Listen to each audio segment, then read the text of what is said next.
అందరికీ నమస్కారం. 'శివలీల ఆరా' యూట్యూబ్ ఛానల్‌కి స్వాగతం. శ్రీ పరమహంస యోగానంద గారి ఒక యోగి ఆత్మకథ పుస్తకంలోని 4వ అధ్యాయం 'హిమాలయాలకు పారిపోతుంటే ఆటంకం' గురించి చదువుకుందాం. ఏదో ఒక చిన్న వంక పెట్టి నీ తరగతి గదిలోంచి బయటికి వచ్చెయ్యి. ఒక గుర్రపు బండి కుదుర్చుకో. మా సందులోకి వచ్చేసి మా ఇంట్లో వాళ్ళెవరికంటా పడని చోట ఆగు. నాతో పాటు హిమాలయాలకి రావాలనుకున్న మా స్కూలు స్నేహితుడు అమ్మర్ మిత్తర్కి నేనిచ్చిన చివరి సూచనలివి. మేము పలాయనానికి నిర్ణయించుకున్న ఆ మరుసటి రోజు మా అన్నయ్య అనంతుడు నన్నొక కంట కనిపెడుతూ ఉండటం వల్ల ముందు జాగ్రత్తలు అవసరమయ్యాయి. ఇంటి నుంచి పారిపోవాలన్న నా సంకల్పం నా మనసులో ఉన్నట్టు అనుమానించి ఎలాగైనా సరే నా ప్రయత్నాలు చెడగొట్టాలని అతను గట్టిగా నిశ్చయించుకున్నాడు. రక్షారేకు నన్ను ఆధ్యాత్మికంగా ఉత్తేజపరుస్తూ నాలో గుప్తంగా పనిచేస్తూ ఉండేది. దివ్య దర్శనాల్లో తరచూ నాకు కనిపిస్తూ ఉండే గురుదేవుల ముఖాన్ని హిమాలయ మంచు ప్రదేశాల్లో ఎక్కడో ఒకచోట దర్శించగలనని నా ఆశ. మా నాన్నగారు కలకత్తాకి శాశ్వతంగా బదిలీ అయిన తర్వాత మా కుటుంబం అక్కడే ఉంటోంది. పితృస్వామికమైన భారతీయ ఆచారం ప్రకారం అనంతుడు తన భార్యను ఇంటికి తీసుకువచ్చాడు.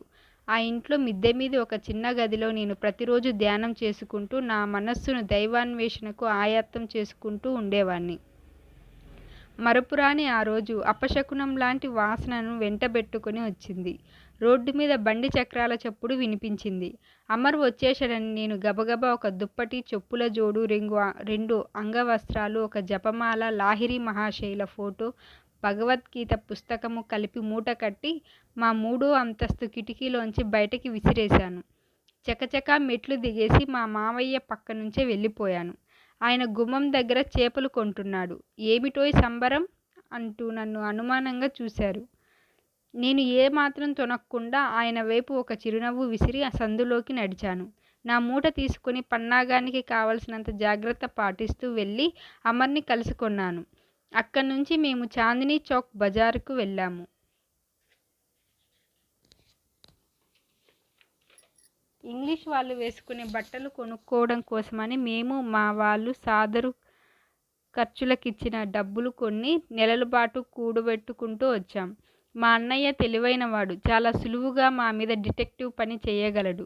ఈ సంగతి తెలిసి మేము యూరోపియన్ వేషాలు వేసుకుని అతన్ని కన్నుగప్పాలని అనుకున్నాం. స్టేషన్కు వెళ్లే దారిలో మేము మా చుట్టం జతిన్ ఘోష్ కోసం ఆగాం. అతన్ని నేను జతిన్ దా అని పిలిచేవాణ్ణి. అతను కొత్తగా ఆధ్యాత్మిక మార్గంలోకి వచ్చినవాడు. హిమాలయాల్లో ఒక గురువును సంపాదించాలని ఉవ్విళ్ళూరుతున్నాడు.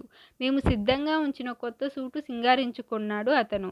మా ఎత్తు బాగా పారిందని మురిసిపోయాం. గాఢమైన ఒక ఉత్సాహం మా గుండెల్ని ఆవరించింది. మనకింక కావలసిన వల్ల కేన్వాస్ బూట్లు అని అంటూ అడుగున రబ్బరు వేసిన బూట్ల అమ్మకానికి పెట్టిన దుకాణానికి మా స్నేహితుల్ని తీసుకువెళ్ళాను. తోలుతో చేసినవన్నీ జంతువుల్ని చంపగా తయారైనవే కనుక ఈ పవిత్ర యాత్రలో మన దగ్గర అలాంటివి ఉండకూడదు అన్నాను. నా భగవద్గీతకున్న తోలు అట్ట, ఇంగ్లాండులో తయారైన నా సోలా టోపీకి ఉన్న తోలు పట్టీలు తీసి పారేయడానికి నేను వీధిలో ఆగాను. స్టేషన్లో మేము బర్ద్వాన్కు టికెట్లు కొన్నాం. హిమాలయాల దిగువన కొండల్లో ఉన్న హరిద్వారం చేరటానికి అక్కడ రైలు మారాలని నిర్ణయించుకున్నాం. మాలాగే ఆ రైలు బండి కూడా ఉరకడం మొదలెట్టగానే నాలో ఉన్న ఆశాభావాలను స్నేహితులకు వెల్లడించాను. ఒక్కసారి ఊహించుకోండి, గురువులు మనకు దీక్ష ఇస్తారు. మనం సమాధి స్థితి పొందుతాం. అప్పుడు మన శరీరాలకు వచ్చే దివ్యమైన ఆకర్షణ శక్తి వల్ల హిమాలయాల్లో ఉండే క్రూర మొగాలు మన దగ్గరికి సాధు జంతువుల్లా వస్తాయి. మన లాలింపు కోసం ఎదురు చూస్తాయి. పులులు పెంపుడు పిల్లుల్లా ఉంటాయి. అలంకారికంగానూ అక్షరాల 2 విధాల సమ్మోహనకరమైన భవిష్యత్ పరిస్థితిని చిత్రిస్తూ నేనన్న ఈ మాటలకు అమర్ పెదవుల మీద ఉత్సాహంగా చిరునవ్వు విసిరింది. కానీ జతిందా చూపు తప్పించాడు. వెనక్కి పరుగులు తీస్తున్న నేలవైపు కిటికీలోంచి చూపు సారించాడు. ఉన్న డబ్బు 3 వాటాలు వేయాలి. చాలాసేపు మౌనంగా ఉన్న జతిందా చేసిన సూచన ఇది. బర్ద్వాన్లో మనం ఎవరి టికెట్ వాళ్ళే కొనుక్కోవాలి. అలాగైతే మనందరం కలిసి పారిపోతున్నామన్న సంగతి స్టేషన్లో ఎవరూ కనిపెట్టలేరు అన్నాడు. నేను ఏమీ అనుమానించకుండా అతని సూచనకు ఒప్పుకున్నాను. మునిమాపు వేళకు మా బండి బర్ద్వాన్లో ఆగింది. జతిందా టికెట్ల ఆఫీసుకి వెళ్ళాడు. అమరు నేను ప్లాట్ఫామ్ మీద కూర్చున్నాం. 15 నిమిషాల సేపు అలా కాసుకొని ఉండి అప్పుడింక వృధాగా వాకబు మొదలుపెట్టాం. అన్ని వేపులా వెతుకుతూ ఎంతో గాఢంగా గాబరాగా జతీందా కోసం పేరు పెట్టి అరవడం మొదలుపెట్టాం. కానీ అతను ఆ చిన్న స్టేషన్ చుట్టూ ఆవరించిన చీకటిలో కలిసిపోయాడు. నేనొక విచిత్రమైన స్తబ్దతకు లోనయ్యాను. నా ధైర్యం పూర్తిగా సడలిపోయింది. నిరుత్సాహపరిచే ఈ దుర్ఘటనను దేవుడే కలుగజేశాడా? ఆయన్ను చేరుకోవడం కోసం మొదటిసారిగా ఎంతో జాగ్రత్తగా పథకం వేసుకొని ఇంటి నుంచి పారిపోయే ఈ మనోహరమైన సన్నివేశం దారుణంగా భగ్నమైంది. అమర్, మనం ఇంటికి వెళ్ళిపోదాం, పసిపిల్లాడిలా ఏడుస్తూ అన్నాను నేను.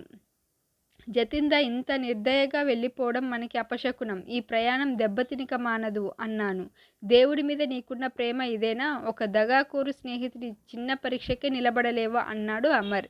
ఇది దేవుడు పెట్టిన పరీక్ష అన్న సంగతి అమర్ మాటల్లో ధ్వనించడంతో నా గుండె కుదుటపడింది.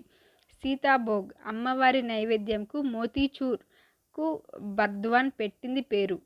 అప్పటికి అవి తిని సేద తీర్చుకున్నాం.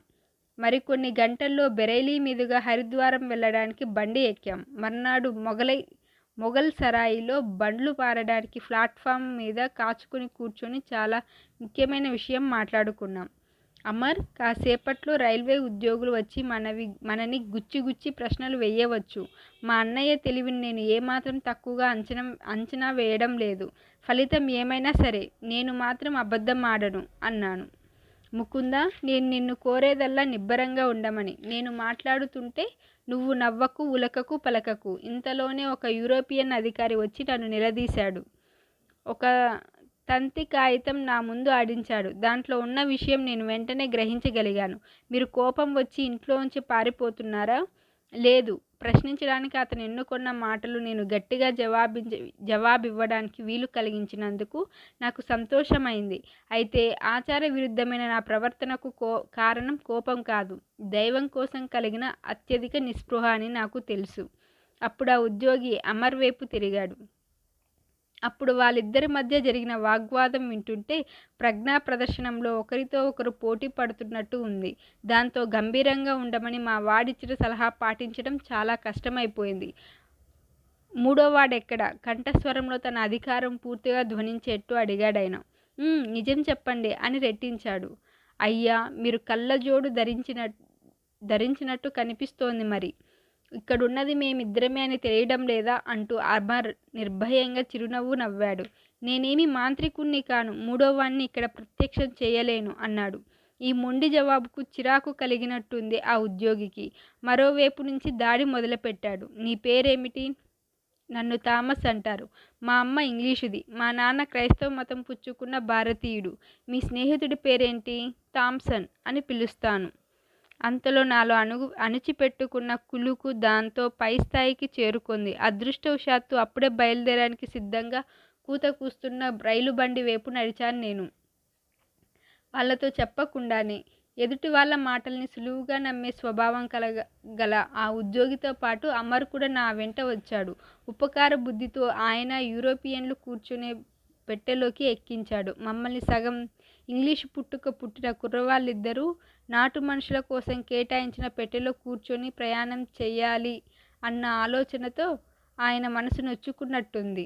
ఆయన మర్యాదగా నిష్క్రమించిన తర్వాత నేను యూరోపియన్ అధికారిని బోల్తా కొట్టించానన్న ఉల్లాసభరితమైన సంతృప్తి అమర్ ముఖంలో స్పష్టంగా కనిపించింది.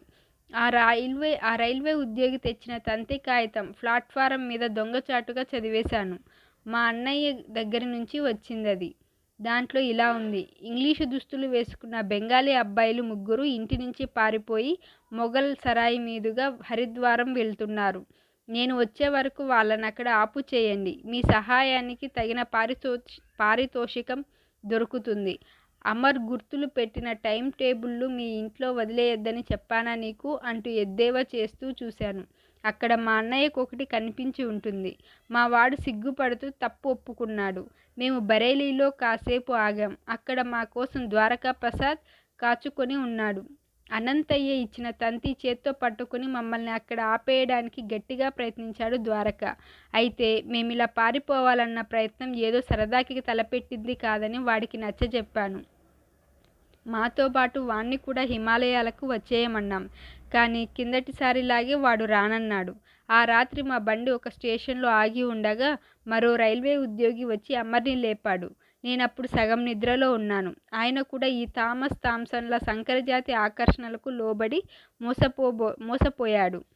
ఆ రైలు బండి తెల్లారేసరికి మమ్మల్ని విజయవంతంగా హరిద్వారం చేర్చింది. రాచటీవితో నిలిచిన కొండలు దూరం నుంచి మమ్మల్ని రమ్మని పిలుస్తున్నాయి.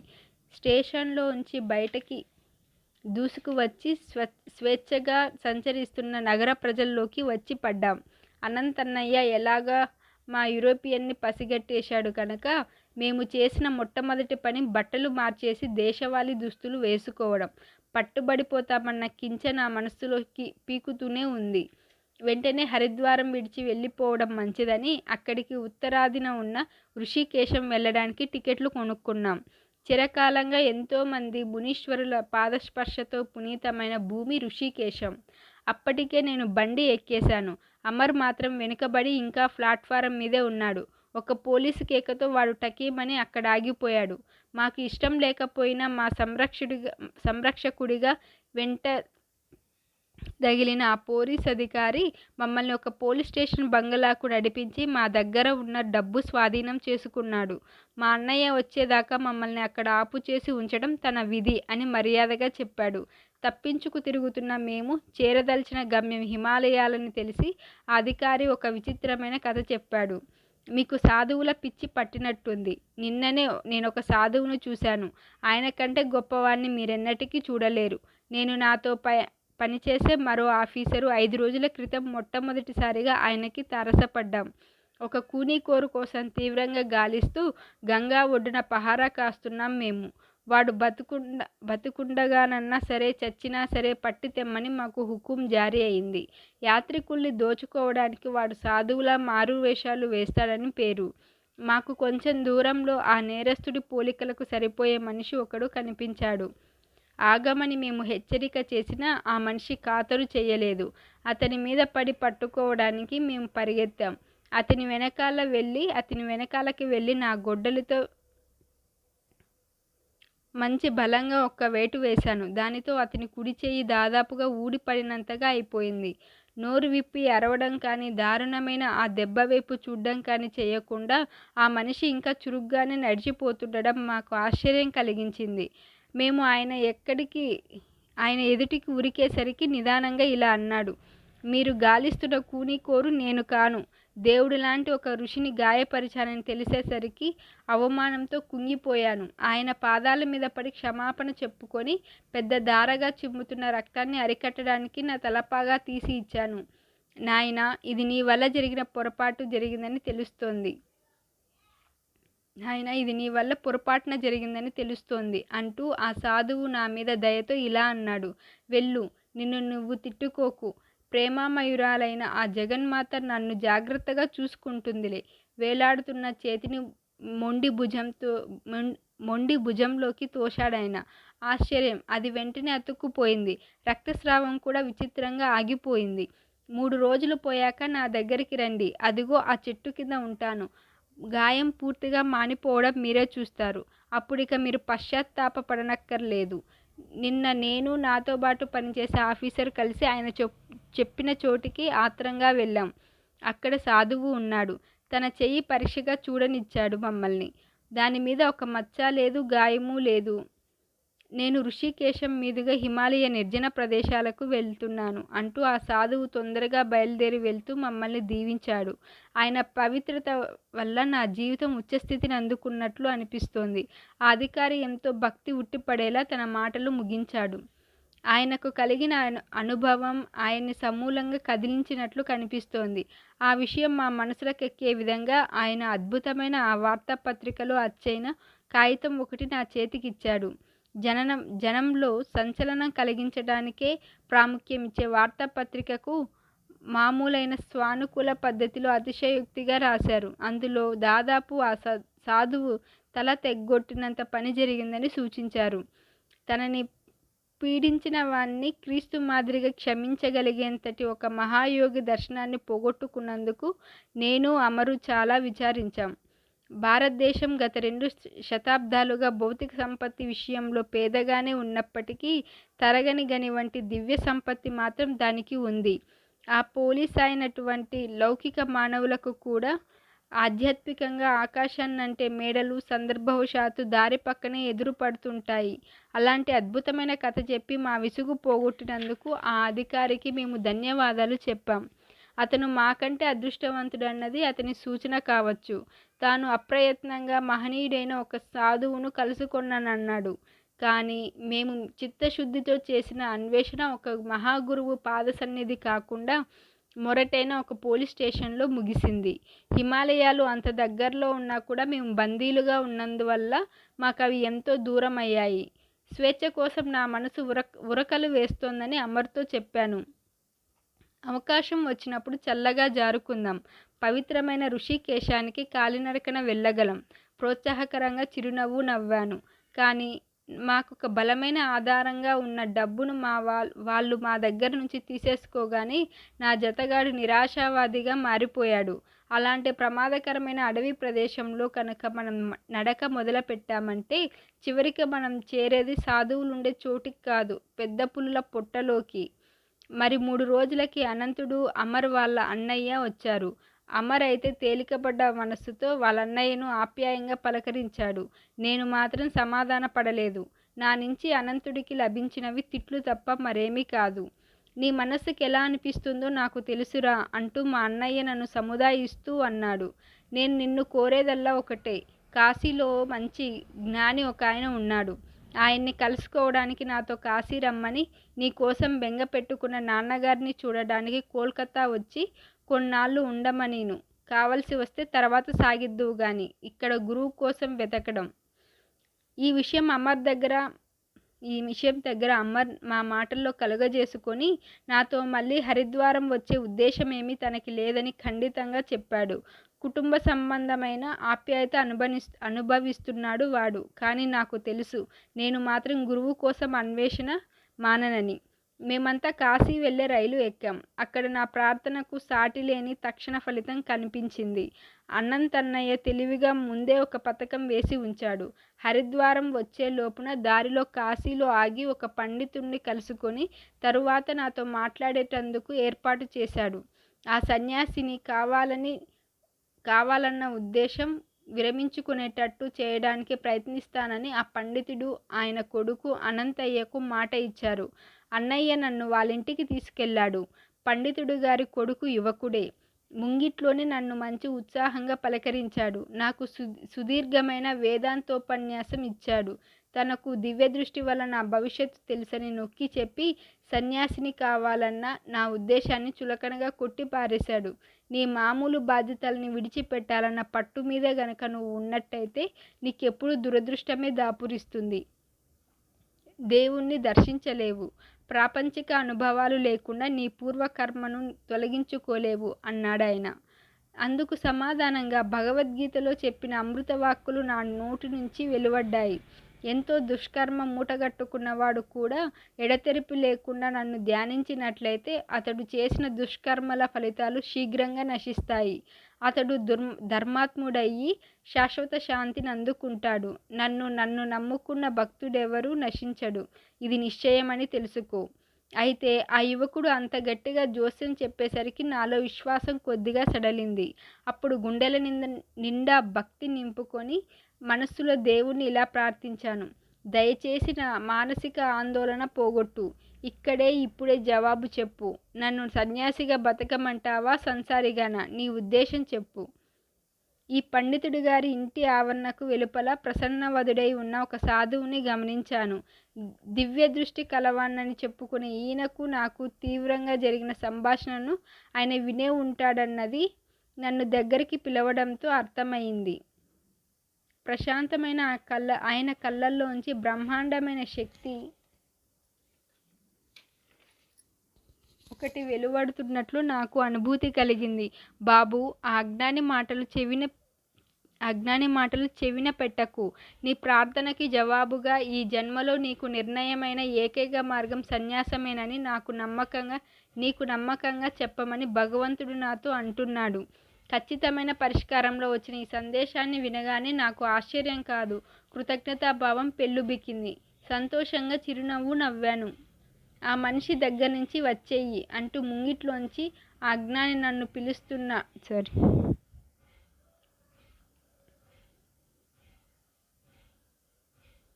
ఆ జ్ఞాని నన్ను పిలుస్తున్నాడు. ఋషితుల్యుడైన నా మార్గదర్శకుడు ఆశీర్వాద సూచకంగా చెయ్యి ఎత్తి మెల్లగా వెళ్ళిపోయాడు. నువ్వెంత పిచ్చివాడవో ఆ సాధువు అంత పిచ్చివాడు. ఇంత మనోహరమైన వ్యాఖ్య చేసినవాడు తల నెరిసిన పండితుడు. ఆయన కొడుకు నా వైపు సానుభూతిగా చూస్తున్నారు. అతను కూడా దేవుడి కోసం అనిశ్చితమైన అన్వేషణలో పడి ఇల్లు విడిచిపెట్టేశాడని విన్నాను. నేను ఆ వైపు నుంచి తిరిగిపోయాను. ఈ ఇంటి వాళ్ళతో నాకు ఇంకేమీ మాట్లాడదలుచుకోలేదని అన్నయ్యతో చెప్పేశాను. దాంతో అతను నిరుత్సాహపడి వెంటనే వెళ్ళిపోవడానికి ఒప్పుకొన్నాడు. వెంటనే మేము కలకత్తా వెళ్ళే రైలు ఎక్కాం. డిటెక్టివ్ గారు, నేను 2 స్నేహితులతో కలిసి పారిపోయానని మీరు ఎలా కనిపెట్టారు అని అడుగుతూ సరదాగా నాకు కలిగిన ఆసక్తిని మా తిరుగు ప్రయాణంలో అన్నయ్య దగ్గర బయట పెట్టాను. అతను కొంటెగా నవ్వాడు. మీ బల్లో అమర్ క్లాస్లోంచి వెళ్ళిపోయాడని, మళ్ళీ రాలేదని తెలిసింది. మర్నాడు పొద్దున వాళ్ళింటికి వెళ్ళి గుర్తులు పెట్టిన రైల్వే టైం టేబుల్ బయటకు లాగాను.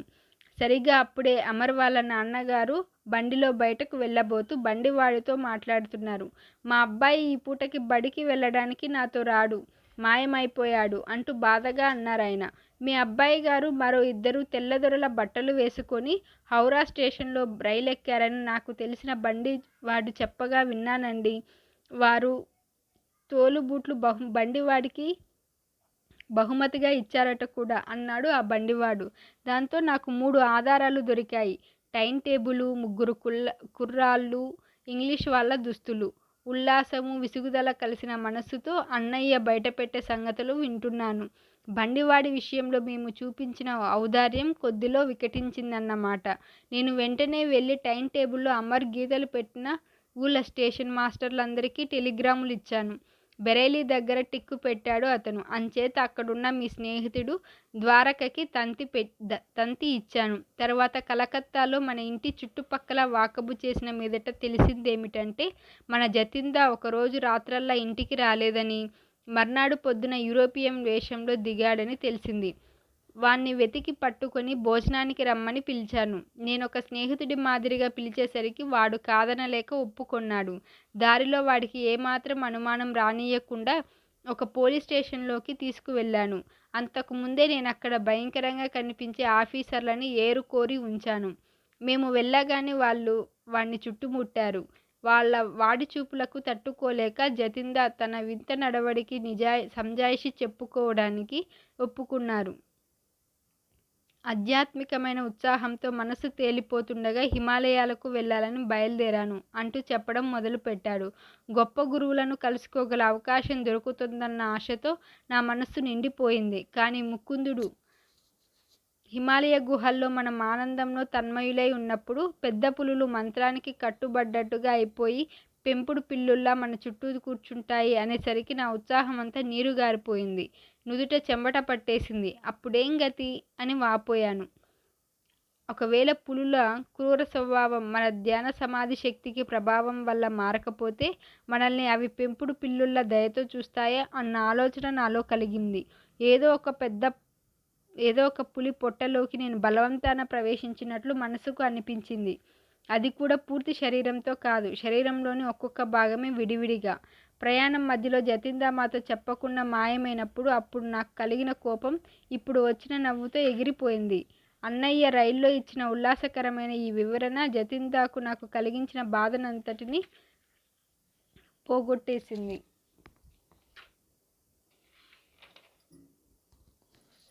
కానీ ఉన్నమాట చెప్పాలి, ఒక రవ్వ తృప్తి లాంటిది కూడా కలిగింది నాకు. జతిందా కూడా పోలీసుల బెడ తప్పించుకోలేకపోయినందుకు. అనంతదా, నువ్వు గూఢచారివై పుట్టావు అంటూ తమాషాగా నేను చూసిన చూపులో కొంత విసుగుదల కూడా లేకపోలేదు. జతిందా ప్రవర్తనకు కారణం ఆత్మ సంరక్షణ చేసుకోవాలన్న సహజ స్వభావమే కానీ మాకు కనిపించినట్టు మమ్మల్ని మోసం చేయాలని కాదని తెలిసి నాకు సంతోషమైంది అని అతనితో చెబుతాను. కలకత్తాలో ఇంటి దగ్గర నాన్నగారు కనీసం నా హై స్కూల్ చదువు పూర్తయ్యేదాకైనా తిరిగే కాళ్ళని నిలకడగా ఉంచుకోమని నా మనసులో నాటుకునేటట్లు చెబుతూ బతిమాలారు. నేను లేని సమయంలో వాత్సల్యంతో ఒక తంత్రం పన్ని ఋషితుల్యులైన స్వామి కేవలానంద గారనే పండితులు గారు రోజు మా ఇంటికి వచ్చే ఏర్పాటు చేశారు. వీరు నీకు సంస్కృతం నేర్పుతారు అని నాకు చెప్పారు నాన్నగారు. బాగా చదువుకున్న దార్శకుని దగ్గర నాకు శిక్షణ ఇప్పించినట్లయితే ఆధ్యాత్మికమైన ఆకాంక్షలకు తృప్తిపరవచ్చునని నాన్నగారు ఆశించారు. కానీ ఆయన అనుకున్నది సూక్ష్మంగా తారుమారైంది. మా మాస్టరు గారు నాకు బుద్ధికి పదును పెట్టి శుష్క విషయాలు బోధించకపోగా, అందుకు భిన్నంగా భగవంతుడి సాక్షాత్కారం కోసం నాలో నివురుగప్పిన నిప్పులా ఉన్న ఆకాంక్షను ప్రజ్వలింపజేశారు. నాన్నగారికి తెలియని విషయం ఏమిటంటే, స్వామి కేవలానంద గారు లాహిరి మహాశయుల ఉత్కృష్ట శిష్యులన్న సంగతి. సాటిలేని ఆ మహాగురువులకు శిష్యులు వేల కొద్దీ ఉండేవారు. ఆయనకు గల దివ్యమైన ఆకర్షణ శక్తి అడ్డు ఆపు లేనిది కనుక వాళ్ళని ఆయన వైపు ఆకర్షించి లాహిరి మహాశయులు తరచుగా కేవలానంద గారిని ఒక ఋషిగా పేర్కొంటూ ఉండేవారని నాకు తరువాత తెలిసింది. మా ట్యూషన్ మాస్టర్ గారి ముఖం సమృద్ధిగా పెరిగిన వంకుల జుట్టుతో తీర్చిదిద్దినట్లు ఉండేది. ఆ నల్లటి ఆయన కళ్ళు కల్లాకపటం తెలియని పసిపిల్ల వాడి కళ్ళ మాదిరిగా నిర్మలంగా ఉండేవి. ఆయన పలచని శరీరంలోని కదలికలన్నీ ప్రశాంతమైన ఆలోచనని, గాంభీర్యాన్ని ప్రదర్శించేవి. ఎప్పుడూ సౌమ్యంగా, ఎప్పుడూ ప్రేమగా ఉండే ఆయన అనంత చైతన్యంలో స్థిరంగా నెలకొని ఉన్నవారు. మేమిద్దరం కలిసి అనేక గంటల కాలం గాఢమైన క్రియాయోగ సాధనలో ఆనందంగా గడుపుతుండేవాళ్ళం. కేవలానంద గారు ప్రాచీన శాస్త్రాల్లో అంటే పవిత్ర గ్రంథ విషయాల్లో అధికారికమైన పరిజ్ఞానం కల ప్రసిద్ధ పండితులు. ఆయన పాండిత్యమే ఆయనకు శాస్త్రి మహాశయ అన్న బిరుదు సంపాదించింది. అందరూ ఆయన్ని మామూలుగా ఆ పేరుతోనే పిలుస్తుండేవారు. కానీ సంస్కృత పాండిత్యం సంపాదించడంలో నా అభివృద్ధి గమనించదగ్గదేమీ కాదు. నిస్సారమైన వ్యాకరణాన్ని విడిచిపెట్టేసి ప్రతిసారి యోగాన్ని గురించి, లాహిరి మహాశయుల గురించి మాట్లాడే అవకాశం కోసమే ప్రయత్నిస్తూ ఉండేవాణ్ణి. ఒక రోజున మా మాస్టర్ గారు నా కోరిక మన్నించి లాహిరి మహాశయుల సన్నిధిలో తాము గడిపిన జీవితానికి సంబంధించి విషయం ఒకటి చెప్పారు. అరుదైన అదృష్టం వల్ల లాహిరి మహాశయుల సమీపంలో 10 ఏళ్ల పాటు ఉండే అవకాశం నాకు కలిగింది. రోజు రాత్రిపూట నా యాత్రకు గమ్యస్థానం కాశీలో వారి నివాస గృహం. గురువుగారు ఎప్పుడు మేడ మీద మొదటి అంతస్తులో ముందరున్న ఒక చిన్న గదిలో ఉంటుండేవారు. ఆయన ఒక కొయ్య బల్ల మీద పద్మాసనం వేసుకొని కూర్చొని ఉండేవారు. ఆ బల్లకి వెనకాల చేర్లబడ్డానికి ఒక చెక్క కూడా లేదు. ఎదురుగా ఆయన శిష్యులు పుష్పమాలంకారం మాదిరిగా అర్ధచంద్రాకారంగా కూర్చునేవారు. ఆయన కళ్ళు బ్రహ్మానందంతో మిలమిలా మెరుస్తూ కదులుతూ ఉండేవి. అవి ఎప్పుడూ దూరదర్శన శక్తి గల అంతశ్చక్షువు ద్వారా శాశ్వతానంద గోళంలోకి గుచ్చి గుచ్చి చూస్తూ సగం మూసుకొని ఉండేవి. ఆయన ఏకబిగిని మాట్లాడటం అన్నది అరుదు. ఆయన చూపు సందర్భానుసారంగా తమ సహాయం అవసరమున్న ఒక శిష్యుడి మీద కేంద్రీకరించి ఉండేది. అప్పుడు హిమపాతంలా వచ్చిపడే కాంతిని పోలిన ఉపశమన వాక్కులు ధారగా వెలువడుతుండేవి. ఆ మహాపురుషుల చూపుతో నాలో వర్ణించడానికి శక్యం కాని ఒకానొక ఆనందం వెల్లి విరుస్తుండేది. అనంతతత్వమనే ఒకానొక మహాపద్మంలోంచి వెలువడ్డ మాదిరిగా ఆయనలోంచి వచ్చే సుగంధం నాలో నిండిపోయేది. మేము రోజుల తరబడి మాట్లాడుకోకపోయినప్పటికీ ఆయన సన్నిధిలో ఉండడమే నా అస్తిత్వాన్నంతను మార్చేసిన మహత్తరమైన అనుభవం. కంటికి సోకని అడ్డంకి ఏదైనా నా ఏకాగ్రతకు భంగం కలిగించేలా ఎదురైనట్లయితే నేను మా గురువుగారి పాదాల దగ్గర ధ్యానం చేసేవాణ్ణి. అక్కడ నాకు చాలా సూక్ష్మమైన ఆధ్యాత్మిక స్థితులు కూడా అందుబాటులోకి వచ్చేవి. ఆయన కంటే తక్కువ స్థాయి గురువుల దగ్గర మాత్రం అలాంటి అనుభూతులు కలిగేవి కావు. ఆ మహానుభావులు ఒక సజీవమైన దేవాలయం. దాని రహస్య ద్వారాలు భక్తితో ప్రవేశించే శిష్యులందరి కోసం తెరుచుకొని ఉండేవి. లాహిరి మహాశయులు పవిత్ర గ్రంథాలను గురించి పుస్తక పాండిత్యంలో వ్యాఖ్యానించేవారు కాదు. అప్రయత్నంగా దివ్య గ్రంథాలయంలోకి మునిగేవారు. ఆయనలోని సర్వజ్ఞత్వమని నీటి బుడగల్లోంచి మాటల నూరుగు ఆలోచన తుంపరలు పైకి చిమ్ముకొస్తూ ఉండేవి.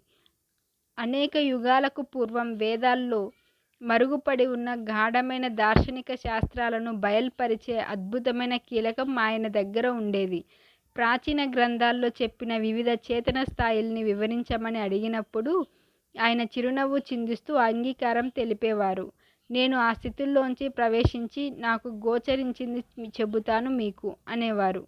కేవలం గ్రంథాలు బట్టి పట్టేసి తమ అనుభవంలోకి తెచ్చుకొని భావాల్ని వెల్లడించే ఉపాధ్యాయులకు ఆయనకు చాలా తేడా ఉండేది. నీకు అర్థం ఎలా తడుతుందో అలా శ్లోకాలపై వ్యాఖ్యానించు అంటూ మితభాషులైన గురువుగారు దగ్గరున్న ఒక శిష్యుడితో తరచుగా అంటుండేవారు. నువ్వు సరైన వ్యాఖ్యానం చెప్పే విధంగా నీ ఆలోచనల్ని నేను ప్రేరేపిస్తాను అని అనేవారు. ఈ ప్రకారంగా లాహిరి మహాశయులు దర్శించిన సత్యాలు అనేకం గ్రంథస్థం కావడం జరిగింది. వాటి మీద ఎందరో శిష్యులు పెద్ద పెద్ద వ్యాఖ్యాన గ్రంథాలు రాశారు. గుడ్డి నమ్మకం పెట్టుకోమని గురువుగారు ఎన్నడూ చెప్పలేదు.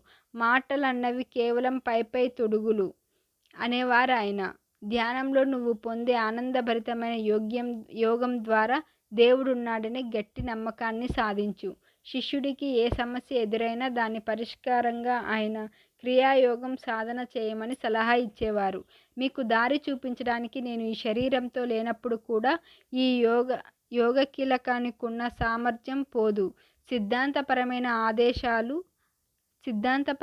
ఆవేశాల సముదాయంగా తలచి కట్టుదిట్టంగా కవిలెక్కట్టలో దాచిపెట్టి తర్వాత మరచిపోవడానికి వీలైనది కాదు ఈ యోగ పద్ధతి. క్రియాయోగం ద్వారా నిరంతరాయంగా ముక్తి మార్గంలో ముందుకు సాగు. నువ్వు చేసే సాధనలోనే దీని శక్తి ఇమిడి ఉంది.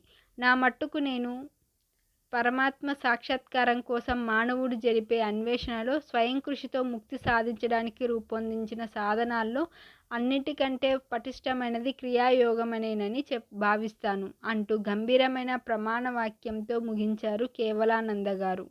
మానవులందరిలోనూ మరుగున పడి ఉన్న దేవుడు క్రియాయోగ పద్ధతిని వినియోగించడం వల్ల లాహిరి మహాశయుల భౌతిక శరీరంలోనూ ఆయన శిష్యుల్లో కొందరిలోనూ మనకు కళ్ళకు కట్టే విధంగా రూపుదాల్చాడు. కేవలానంద గారు గురువుగారి సాన్నిధ్యంలో ఉన్నప్పుడు ఒకసారి లాహిరి మహాశయులు చేసిన దివ్యమైన అద్భుతం ఒకటి ఉంది. ఋషితుల్యులైన మా మాస్టారు గారు ఒకనాడు నాకు ఆ కథ చెప్పారు. ఆయన కళ్ళు మాకెదురుగా బల్ల మీదున్న సంస్కృత పుస్తకాలకు దూరంగా లగ్నమై ఉన్నాయి. గురువుగారి శిష్యుల్లో రాము అనే గుడ్డివాడి మీద నాకు జాలి కలిగింది. అతని కోసం ఏమైనా చేయాలనిపించింది. తమలోనే పరమాత్ముడు ఉజ్వలంగా ప్రకాశిస్తున్న మా గురువుగారికి ఇతడు ఎంతో విశ్వాసపాత్రుడై సేవ చేస్తున్నాడు. అటువంటి ఇతని కళ్ళలోనే వెలుగు లేకపోవాలా అనిపించింది. ఒక రోజున రాముతో మాట్లాడడానికి ప్రయత్నించాను. కానీ అతడు చేత్తో చేసిన ఒక తాటాకు విసనకర్రతో గంటల తరబడి ఓపికగా గురువుగారికి విసురుతూ కూర్చున్నాడు. చివరికి అతడు గదిలోంచి బయటకు వెళ్ళిన తర్వాత నేను వెనకాలే వెళ్ళాను. దాము, నీకు కళ్ళు పోయి ఎంతకాలమైంది? నేను పుట్టినప్పుడేనండి. ఒక్క క్షణమైన సూర్యుని చూసే అదృష్టం నా కళ్ళకెళ్ళి పుట్టలేదండి అన్నాడు. సర్వశక్తి సంపన్నులైన గురువుగారు నీకు సహాయం చేయగలరు. ఒకసారి ఆయనకి మనవి చెయ్యి అన్నాను. మర్నాడు రాము బిడియపడుతూ లాహిరి మహాశయుల దగ్గరికి వెళ్ళాడు. తనకున్న ఆధ్యాత్మిక సర్వసమృద్ధికి తోడుగా భౌతిక సంపద కోరుకోవడం దాదాపు అవమానకరం అనిపించేంతటిగా భావించాడతడు. స్వామి, విశ్వాన్నంతని ప్రకాశింపజేసేవాడు మీలో ఉన్నాడు. అంతకంటే తక్కువ కాంతితో వెలిగే సూర్యుడిని చూడగలిగేట్టుగా భగవంతుని వెలుగు నా కళ్ళలోకి వచ్చేటట్టు చెయ్యమని ప్రార్థిస్తున్నాను అన్నాడు. రాము, నన్ను ఇరకాటంలో పెట్టడానికి ఎవరో ఈ ఎత్తు వేశారు. నయం చేసే శక్తి నాకు లేదు అన్నారాయన. అయ్యా, మీలో ఉన్న పరమాత్ముడు తప్పకుండా నయం చేయగలడండి. అది వేరే సంగతి రామా. పరమాత్ముడి శక్తికి పరిమితి లేదు. అటు నక్షత్రాలని, ఇటు శరీరంలో జీవకణాలని నిగూఢమైన తన ప్రాణశక్తితో ప్రజ్వలింపజేసి పరమాత్ముడు నీ కళ్ళకి తప్పకుండా వెలుగు ఇవ్వగలడు అంటూ గురువుగారు రాము ముఖంలో కనుబొమ్మల మధ్య ఉండే మధ్య ఉండే బిందువును స్పృశించారు. నీ మనస్సును 7 రోజుల పాటు అక్కడే కేంద్రీకరింపజేసి ఉంచి తరచుగా రామనామం జపిస్తూ ఉండు. సూర్యుడి తేజోబింబం నీకోసం ప్రత్యేకంగా ఉదయిస్తుంది అన్నారు. ఒక వారంలో ఆ అద్భుతం జరిగింది. రాము మొట్టమొదటిసారిగా ప్రకృతి మాత సుందర ముఖాన్ని దర్శించగలిగాడు. రాము ఏ ఇతర దివ్య పురుషుడి కంటే కూడా అధికంగా ఆరాధించే శ్రీరామనామాన్ని పునశ్చరణ చేయవలసిందిగా సర్వజ్ఞులు తన శిష్యుడికి ఆసూచించారు. రాము విశ్వాసం అన్నది భక్తితో దండిన నేల. అందులో గురువుగారి శక్తివంతము శాశ్వతము అయిన రోగ నివారణ బీజం మొలకెత్తింది అంటూ కేవలానంద గారు ఒక క్షణం పాటు మౌనం వహించారు. తమ గురువుగారి మహిమకు తమ గురువుగారి మహిమను మళ్ళీ ప్రస్తుతించారు. లాహిరి మహాశయులు చేసిన అద్భుత చర్యలన్నింటిలోనూ స్పష్టమయ్యే విషయం ఏమిటంటే తానే వాటికి కారక శక్తి అనుకునే అవకాశం అహంకారానికి ఎన్నడూ ఇయ్యకపోవడం. లాహిరి మహాశయులు చికిత్సాకరమైన మూలశక్తికి తమను తాము అర్పించుకున్నవారు. అందువల్లే ఆయన ఈ శక్తిని స్వేచ్ఛగా తమ గుండా ప్రసరింపజేసేటట్టు చేశారు. లాహిరి మహాశయుల ద్వారా రోగాలు నయమైన శరీరాలు కూడా అనేకం. చిట్ట చివరికి చితిమంటలకు